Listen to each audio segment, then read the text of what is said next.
very good evening to you and welcome. It's Wednesday, 3rd July 2024. Peace is the path to the prosperity of a nation. Let peace reign. On the news this evening, Rivers CP orders increased surveillance over one chance robbery, pickpocketing. EFCC warns of planned protest against commission. Increased tariff for Band A customers in Port Harcourt, other cities. On the foreign scene, deadly hurricane heads for Jamaica. I am Constance Mega. The Rivers State Commissioner of Police, Olatunji Disu, has directed the Deputy Commissioner of Police in charge of operations, the Rumokoro Divisional Police Officer and Tactical Teams commanders to increase surveillance patrol in the area to ensure that one-chance robbery operators are brought to justice. Spokesperson of the State Police Command, Grace Iringekoko, said this in a statement. It follows an exclusive report by Nigeria Info FM, which had taxi drivers and residents saying there is a rise in one-chance robbery and pickpocketing along the Rumokoro to Choba axis of the east-west road. Well, SP Iringekoko advised passengers to be cautious when boarding commercial vehicles and to avoid engaging in deceitful conversations. Well, as you may know, one chance is a form of robbery in which criminals disguise as commercial motorists to dispossess people who board the vehicles of their belongings and push them out afterward. Well, residents told our correspondents that the criminals now use POS machines for their operations.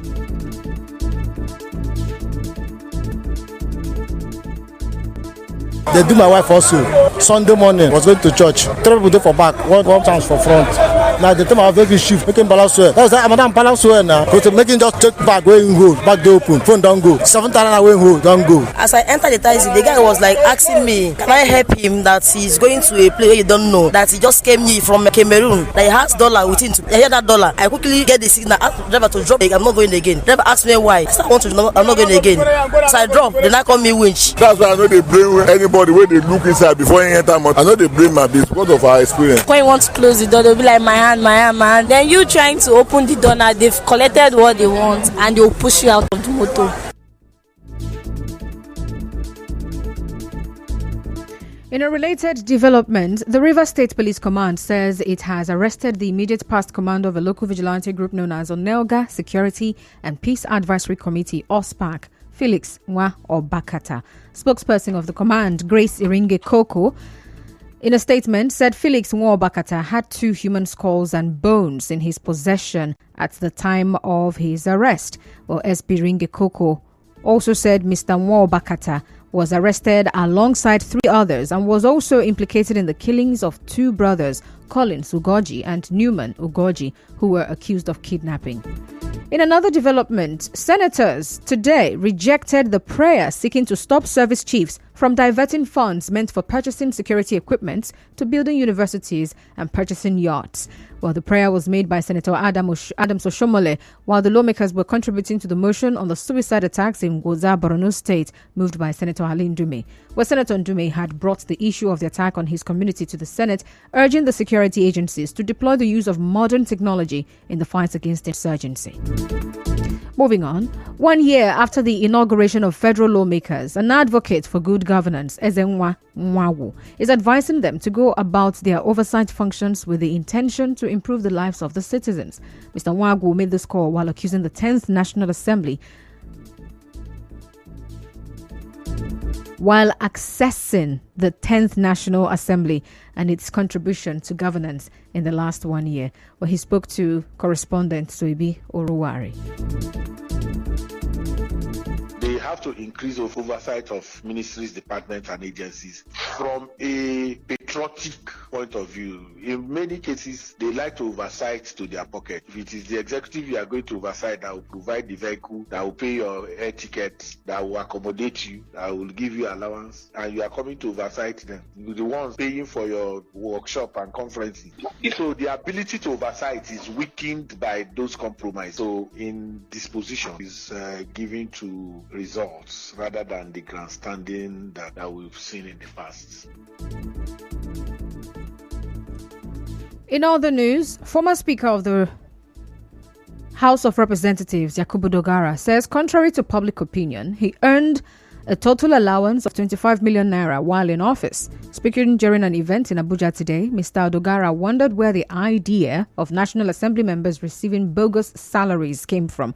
He, however, did not specify whether the allowance was monthly, yearly, or for the whole of the 4 years spent in the House. Still to come, increased electricity tariff for Band A customers in Port Harcourt, other cities. Stay tuned.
This is the news on 92.3 Nigeria Info.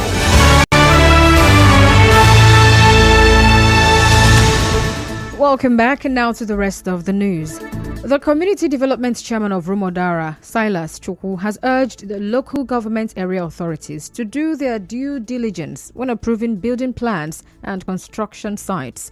Mr. Chukwu's call followed the collapse of a two-story building under construction in the area yesterday. Most times you see people build without ascertaining the texture of the soil.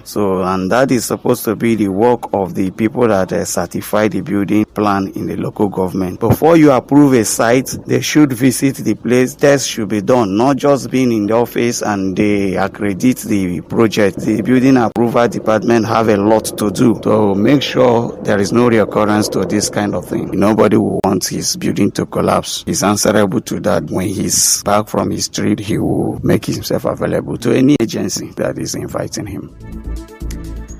Well, as you may know, at least 3 people were injured during the incident on Okporo Road, Rumodara, in Port Harcourt metropolis, where a building fell on another building, trapping a woman and 2 children. Well, the trapped persons were later rescued and taken to a hospital. Now, the mother of one of the children spoke to our correspondent.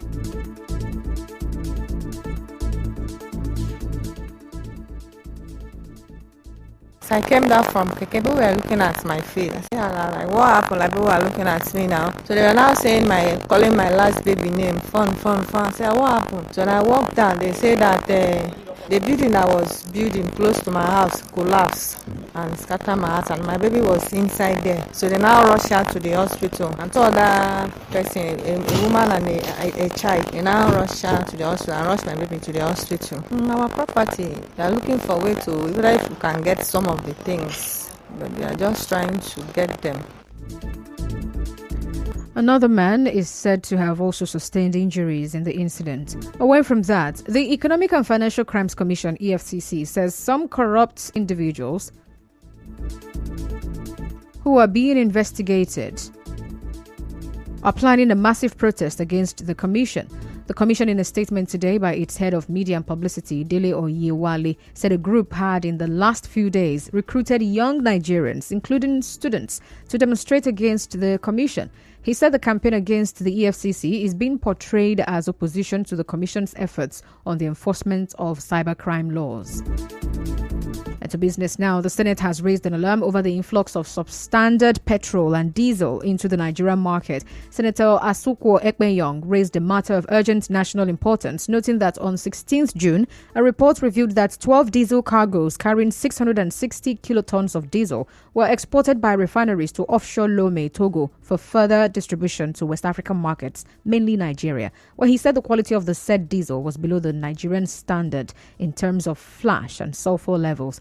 Well, Senator Ekpenyong also accused the Nigerian Midstream and Downstream Petroleum Regulatory Authority of not enforcing compliance with their standards. A business analyst, Sam Amadi, has criticized the Nigerian Electricity Regulatory Commission, NERC, for not consulting customer groups before increasing the tariff for Band A customers in Port Harcourt. In an interview with our correspondent, Dr. Amadi, who is the former NERC chairman, urged residents and business owners in Port Harcourt on the Band A feeder to seek a review to determine if the increase is justified. The electricity can also increase or decrease, but each of those processes have to be preceded by consultation and information to the customer group that's going to be affected. And the only problem is that they do not consult their customers, which is what the law that are signed require them to do. The consumer group whose tariff will be affected. They should look at the increase and ask for reason why they'll be told what is the driver of the increase. And then if they feel strong about it, they can present to the regulator, and the regulator will review whether they have a case and make a decision. But justifying the increase, PHEDC spokesperson Obukola Ilebari explains that the price changes are now determined by market forces and not just the PHED. Market forces will determine the price per month. It was 226 naira per kilowatt hour.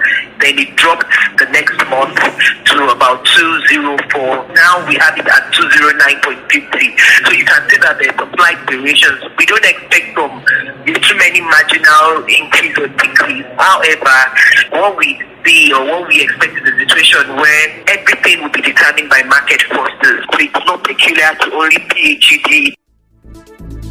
Well, as you may know, PHEDC announced an increase in tariff for Band A customers from 206 Naira 80 kobo per kilowatt for each hour to 209 Naira 5 kobo per kilowatt for each hour. Some other discos announced an increase in their tariff. Well, a circular said that the increase took effect from the 1st of July, while the tariffs for those in bands B, C, D, and E remain unchanged. And now, we'll bring you news from around the world. A deadly hurricane which has been tearing through the southeast Caribbean is moving towards Jamaica. At least 7 people have been killed in Grenada, Venezuela, and St. Vincent and the Grenadines. Hurricane Beryl is expected to bring life-threatening winds and storms to Jamaica today.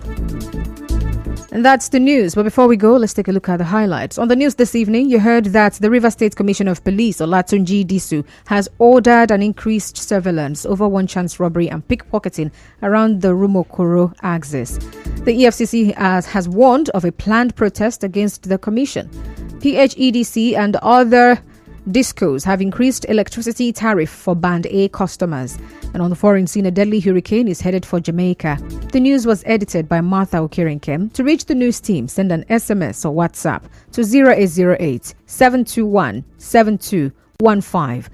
I am Constance Mega. Thank you so much for listening. Good evening.